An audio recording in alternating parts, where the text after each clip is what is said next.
Imóvel com dívida, o que fazer? Meu nome é Charbel e aqui eu traço a sua estratégia para lucrar 360 mil em até 12 meses. Vamos logo pro vídeo que eu vou mostrar para vocês quando o imóvel tem dívida, o que é importante fazer, o que é importante saber e o que você tem que fazer em relação às dívidas nos imóveis que você adquire com grandes descontos, com 50, 60, 75% nos leilões de imóveis. É isso aí. Gente, vamos começar aqui o seguinte. Primeiro, é importante você saber que no leilão de imóveis existe uma coisa que chama aquisição originária. O que é isso? Aquisição originária, quando você adquire um imóvel e esse imóvel vem sem nenhum problema, sem nenhuma dívida. Você não tem relação com o proprietário anterior. Então, o leilão de imóveis é isso. Você adquire através da aquisição originária. Então, as dívidas que tem o proprietário anterior do imóvel, as dívidas do imóvel, que o pessoal chama de dívida próprio terreno, que são dívidas do imóvel, que eu vou explicar isso, nenhuma dessas dívidas passam para o arrematante. Então, essa é a regra, mas tem exceções e eu vou explicar essas exceções. Então, primeiro você tem que saber o seguinte: são dois tipos de dívidas: dívidas pessoais e dívidas do imóvel, dívidas próprio terreno. Dívidas pessoais do antigo proprietário. Então, vamos supor que esse proprietário tem dívida trabalhista, esse antigo proprietário tem uma dívida de pensão alimentícia, ele deve algum empréstimo para alguém. Vamos supor que ele tem uma dívida pessoal dele, tem nada a ver com imóvel, tá? Essas dívidas pessoais, para quem compra imóvel ali no mercado tradicional, pode ser um problema. Então você precisa investigar. Mas nos leilões de imóveis, isso não é problema nenhum. Você, arrematante, você que tá ali ganhando seu dinheirinho, lucrando, faturando com esses imóveis com desconto, não precisa se preocupar com as dívidas pessoais do antigo proprietário. Por quê? Porque você está comprando imóvel numa aquisição originária. Você está comprando num leilão judicial ou num leilão extrajudicial. Então, dívidas pessoais, essas que eu falei, não se preocupe. Isso não vai para você, tá certo? E as dívidas próprias do imóvel, que também é chamada de propterrem. É um nome chatinho, um nome latim, mas é só isso que ela quer dizer. Eu vou te mostrar, eu vou te explicar aqui que você vai entender. Então, não te preocupa com esse nome de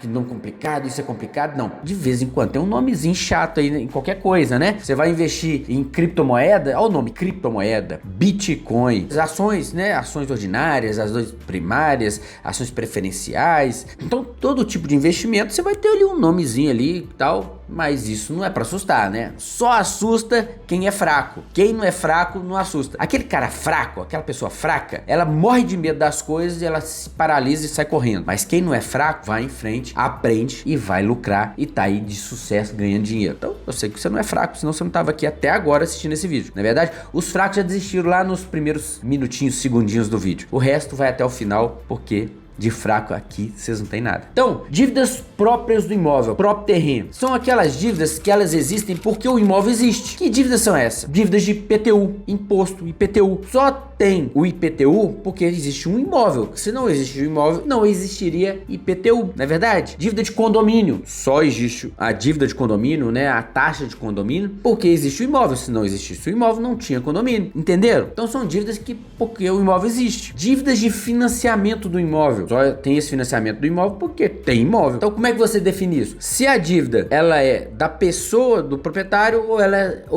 originária porque existe um imóvel. É assim que você vai diferenciar. Então as pessoais eu te falei, por exemplo, pensão alimentícia, dívida de empréstimo no geral aí que ele faz, o antigo proprietário, dívida trabalhista, não tem nada a ver com o imóvel, tem a ver com a pessoa dele lá para lá, mesmo que penhore o imóvel. Essas dívidas, quando você arremata, elas caem, mesmo se estiver ela constando na matrícula do imóvel como penhora, elas vão cair com a arrematação, porque o arrematante não é responsável por elas. Dívidas de IPTU e condomínio também não é de responsabilidade do arrematante, porque a lei fala assim, o parágrafo único do artigo 130 do Código Tributário Nacional, CTN, ele fala que as dívidas de IPTU não passam para o arrematante. O artigo 908, parágrafo 1º do Código de Processo Civil, fala que as dívidas próprio terreno, de condomínio, IPTU, também não passam por arrematante. Então tá tudo resguardado ali na lei. Agora, qual é a exceção? A exceção é se o edital falar o contrário em relação às dívidas próprio terreno. As dívidas pessoais não. Então essas dívidas próprio terreno, o edital pode falar o seguinte: o arrematante paga as dívidas de condomínio atrasadas. O arrematante paga as dívidas que o valor da arrematação não for suficiente para cobrir. Por quê? Quem paga essas dívidas próprio terreno? O valor que você paga pela arrematação. E aí, Chaves, se não der, se o edital falar que se não der, o arrematante paga, aí você vai ter que pagar. Agora, se o edital não falar nada, mesmo que o valor que você pague não dê para pagar as dívidas próprias do imóvel, você não vai pagar. Isso não é problema seu. Então, na omissão do edital, aplica a lei. Ou o edital vai falar que não é de responsabilidade do arrematante, também não vai ser. Só se o edital falar o contrário. Aí sim você tem que se preocupar, fazer conta e ver se vale a pena arrematar aquele imóvel. Não é porque tem dívida que não vale a pena. Então você só tem que ir atrás das dívidas se o edital falar que é responsabilidade do arrematante. Do contrário, não é sua responsabilidade, toca o barco e vai arrematar. Agora, o edital pode não falar nada e colocar lá escrito: o imóvel deve X de condomínio, deve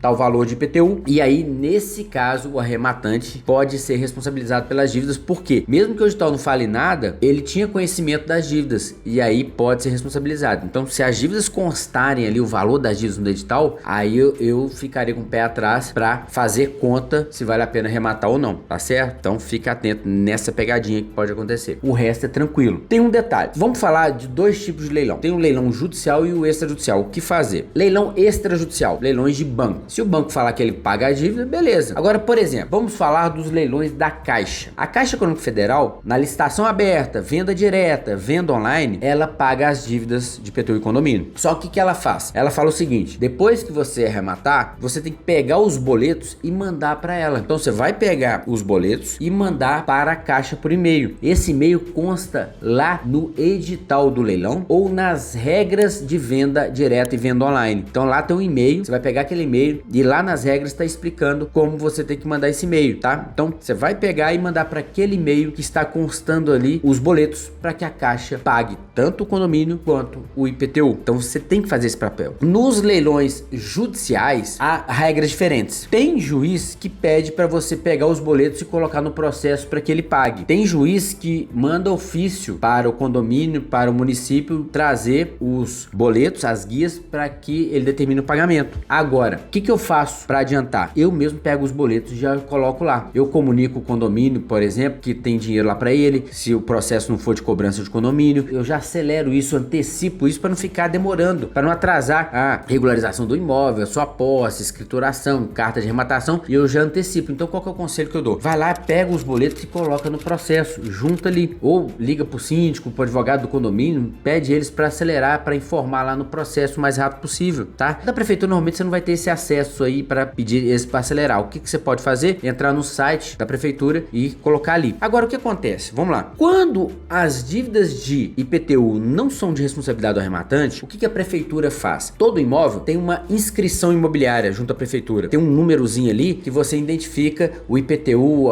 o vínculo do IPTU com aquele imóvel. As prefeituras têm inscrição imobiliária e sequencial. Tem prefeitura que só tem um, a maioria tem os dois. Então, o que acontece? Quando você arremata e na arrematação as dívidas não são de responsabilidade do arrematante, a prefeitura mantém aquela inscrição imobiliária, mantém aquele sequencial e cria um novo para o imóvel que dali para frente nasceu de novo. Então aquelas dívidas antigas ficam na inscrição de sequencial antigo para serem cobradas do proprietário anterior. E se já tem, por exemplo, uma ação de execução fiscal, essa ação vai continuar. Eu já vi gente chegando pedindo para extinguir a ação, para quitar o débito. Errado isso. A prefeitura pode continuar cobrando a dívida. Ela pode continuar cobrando do antigo proprietário. Ela só não pode continuar vinculando aquela dívida ao imóvel. Isso não pode. A mesma coisa o condomínio. O condomínio, ele pode continuar cobrando o restante que não foi pago pela arrematação do antigo proprietário. Agora, o condomínio não pode vincular essa dívida ao imóvel mais, se o edital falou que não vincula. Então, o condomínio, por exemplo, é obrigado a dar certidão negativa de débito, tanto o condomínio quanto a prefeitura, para o arrematante, no caso do edital falar que as dívidas anteriores, a próprio terreno, não são de responsabilidade do arrematante. Então, como o imóvel nasce de novo ali, tem um novo nascimento ali, todas as dívidas anteriores caem. Então, caem essas dívidas, então o arrematante tem direito a essas certidões negativas e também cai as hipotecas que tem ali na matrícula do imóvel, as penhoras, as indisponibilidades, impedimentos, isso tudo tem que cair, porque não vão seguir o imóvel mais. Agora eles vão brigar pelo valor da arrematação, se for suficiente entre eles. Se não for, eles continuam executando outros bens. Esse já não dá mais, porque esse imóvel, esse bem já não é mais daquela pessoa. Ele é agora do arrematante, e o arrematante segue a vida com tranquilidade. Inclusive, isso dá uma segurança jurídica enorme para o arrematante. Ele não precisa ficar pegando certidões, olhando na justiça, em cartórios, em nada disso, se ele comprou no leilão. Por quê? Porque é aquisição originária. É diferente da aquisição normal aí no mercado. Você tem que ficar preocupado com as dívidas ali do antigo proprietário, que pode ir penhorar o imóvel mesmo depois que você comprou e pagou. Então tem muito juiz entendendo isso, apesar de eu achar que isso é errado, porque a lei fala que o que não está na matrícula não pode responsabilizar o proprietário atual, desde que ele seja proprietário de boa fé, desde que ele não agiu de má fé, desde que ele sabia das dívidas, ele fez um conluio ali com o antigo proprietário. Se ele for lá um adquirente de boa fé, ele não pode ser responsabilizado, mas a justiça tem responsabilizado. No caso de leilões, não, isso não acontece. Por isso que, além de tudo, você tem essa segurança jurídica. Se você gostou desse vídeo aí, deixa um like, se inscreva aqui no canal para receber conteúdos tão bons ou melhores que esse.